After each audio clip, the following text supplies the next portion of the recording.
Congress party के प्रदेश अध्यक्ष दीपक बैज ने भाजपा के एक मंत्री और एक सांसद के खिलाफ मानहानि का नोटिस जारी किया है। इस घटनाक्रम के चलते राजनीतिक वातावरण में हलचल और जिज्ञासा उत्पन्न हो गई है और इस मुद्दे को लेकर सियासी घमासान जारी है। विभिन्न राजनीतिक दलों के नेताओं और कार्यकर्ताओं के बीच बयानबाजी और प्रतिक्रियाएं तेज हो गई हैं, जिससे राजनीतिक बयानों का एक नया दौर शुरू हो गया है। ये स्थिति न केवल राजनीतिक दृष्टिकोण से महत्वपूर्ण है, बल्कि इसके संभावित परिणाम भी राज्य की राजनीतिक डायनामिक्स पर असर डाल सकते हैं।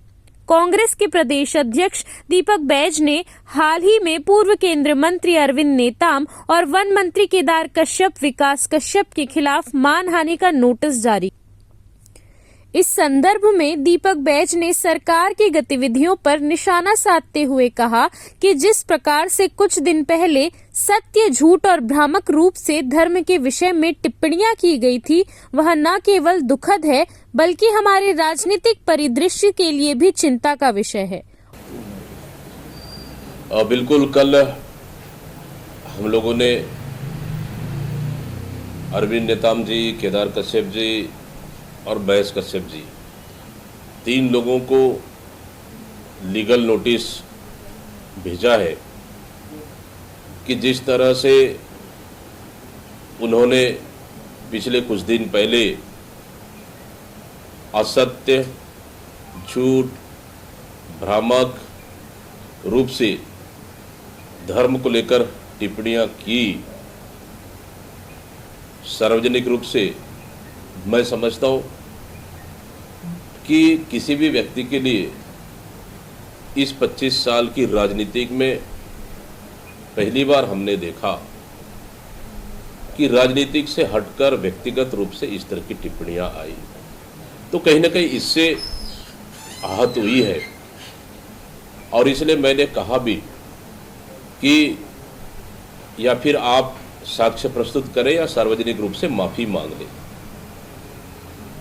लेकिन अभी तक कोई ऐसा हुआ नहीं। तो इसलिए हम लोगों ने लीगल नोटिस दिया है कि आप सार्वजनिक रूप से माफी मांगे या फिर कानूनी कार्रवाई के लिए तैयार रहें। वन मंत्री केदार कश्यप ने इस मुद्दे पर एक महत्वपूर्ण और विचार प्रोवोकिंग बयान दिया है, जिसके अनुसार उन्होंने सोशल मीडिया के जरिए इस विषय को देखा और संबंधित जानकारी प्राप्त की। हालांकि उन्होंने स्पष्ट किया कि दीपक बैज के धर्मांतरण की स्थिति के बारे में डिफिनिटिव जानकारी उपलब्ध नहीं है,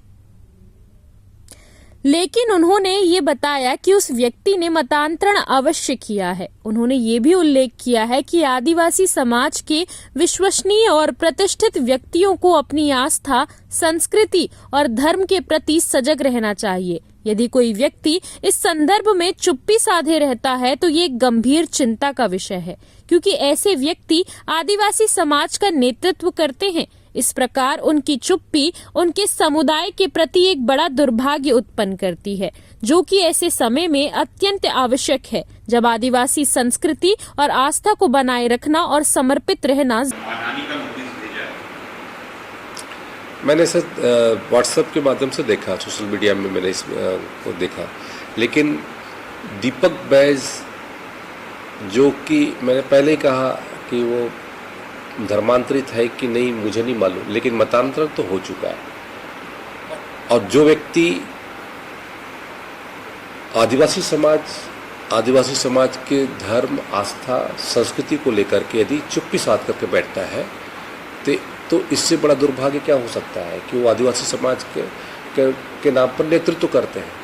और जब अवैध धर्मांतरण होता है या हमारे धर्म और संस्कृति को जब क्षति पहुंचाने की बात होती है, तब ये कहते हैं किन के साथ खड़े दिखाई देते हैं। मेरे पास भी तो फोटोग्राफ्स हैं, सबूत है, जो कहीं न कहीं से ऐसे तत्वों को वो पोषित करते हैं, ऐसे तत्वों को प्रोत्साहित करते हैं। तो ये दुर्भाग्य है हमारे आदिवासी संस्कृति के साथ में जो खिलवाड़ करने वाले लोग हैं, आज वो आदिवासी समाज के मसीहा बनकर घूमते हैं। CCN शार्क न्यूज के लिए ब्यूरो रिपोर्ट।